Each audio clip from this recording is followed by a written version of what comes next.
partir des infrastructures que nous allons mettre en place.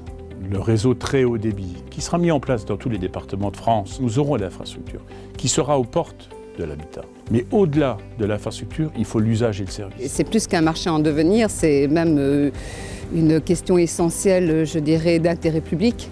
On a un vieillissement qui se fait plus ou moins heureusement pour chacun de nous, de nos parents, d'accidentés de la vie ou simplement du grand âge. Et il est évident que c'est un marché très porteur, mais qui doit être accompagné, encadré, régulé pour le bien de l'ensemble de la communauté et de notre territoire, bien sûr. L'Institut de l'autonomie actuellement démarre et sera financé dans le cadre du Pacte Lorraine, donc avec un financement État et région, le financement des collectivités telles que Metz Métropole et le conseil départemental de la Moselle. L'essentiel, c'est que tout ça soit fait en concertation, en bonne intelligence et en bonne gestion. Ces projets sont alimentés au départ pour en démontrer la faisabilité et ce qu'on appelle en général une phase de décollage par du financement public.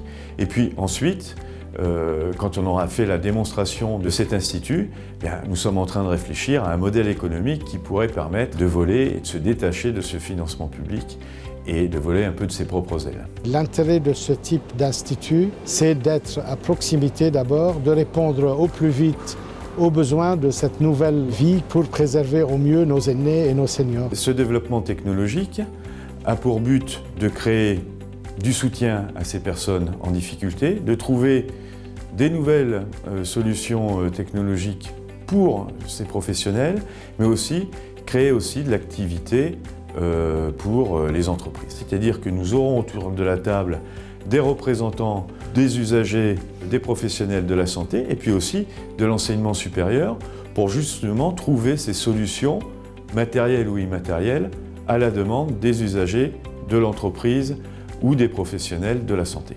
L'expérience n'est pas nouvelle, elle a apporté un bénéfice certain de proximité d'abord, d'adaptation de la recherche aux besoins. C'est un projet qui a tout son sens et qui ne va faire que d'être exponentiel, bien évidemment. Tous ces projets aidés aujourd'hui aussi par le numérique sont des projets d'avenir et l'avenir est tout proche puisqu'on y est.